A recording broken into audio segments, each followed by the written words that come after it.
In the name of Allah, the most beneficent, the most merciful. Well, now for a little good news on a community coming together during quite a challenging time. A number of Utahns are showing support to their Muslim neighbors, including this afternoon during Friday prayers. News specialist Sam Penrod shows us how the community came together on a day of solidarity. Members of other faiths joined their Muslim counterparts in Roseville in an act of solidarity. This evening, around 150 people gathered at the mosque in Tyler for an interfaith unity event. Sure, this community, they do belong here in Tulsa. Well, Friday is the holy day of worship for Muslims who gather at their local mosque for afternoon prayers. But today, a special show of solidarity from the community. The Johnson City Mosque opened their doors to everyone Friday in the hopes of uniting the community in what they call a tough time for all religious groups. I really did want to express my solidarity with them, my sympathy for the problems they're going through right now, and my willingness to work with them and on their behalf. They gathered first to march in Boulder and voice their disapproval of what they called President Donald Trump's first, quote, disastrous few weeks in office. We're not going to allow this country to go from a democracy to a dictatorship or a fascist state. All religions. We say never again. All races. I'm proud to see all the different faces standing together in unity just outside the Islamic Center of Greensboro. Everybody wants to have a peaceful life. Everybody wants to have their families be safe and prosper.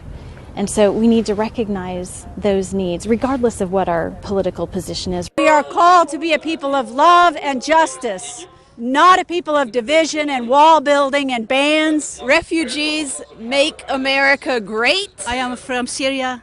I have been here in Greensboro 6 months. And I'm hoping that instead of fear, we reach out and talk to people and see that all of us are alike. It says that there's deep-rooted hate and fear, and that it's not acceptable, and that we need to step up and say that it is not acceptable. It is not who we are. I feel like if we ban refugees, that we are kind of doing something against our fundamental founding. We go up, strong together! We go up, strong together! We go up, strong together!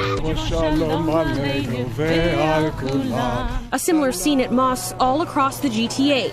In North York, members of the Jewish community forming a ring of peace around Imdadul Mosque.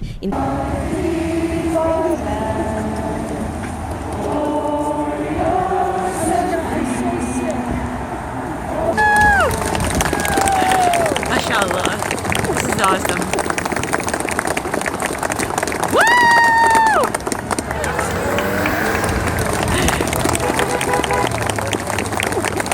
And it just feels so heartening to know that America is still great. It is especially cold today, but our hearts are warm. My heart is warmed by this presence. My heart is warmed by your presence. Every day we come to the mosque and there are bouquets of flowers, there are letters. Kids have written us letters. There's a lot of support from every walk of life. Weekend. This event was a way for people to show their support for Muslims in our community. Many people dropped off yellow flowers symbolizing friendship. Really interesting because the kids are playing together, the adults are talking to each other, and it's this big bonding experience. And we were very clear this is not political, this is just coming together in support of our Muslim neighbors. Non-Muslims hope more individuals will attend services like this one to realize the many similarities they share with the Muslim people that they might not have known about. There is appreciation for us by all groups of people, and that for us means that we have to now do more good for the people back in return. All in hopes of creating more understanding in the community. Sam Penrod, KSL 5 News, West Valley City.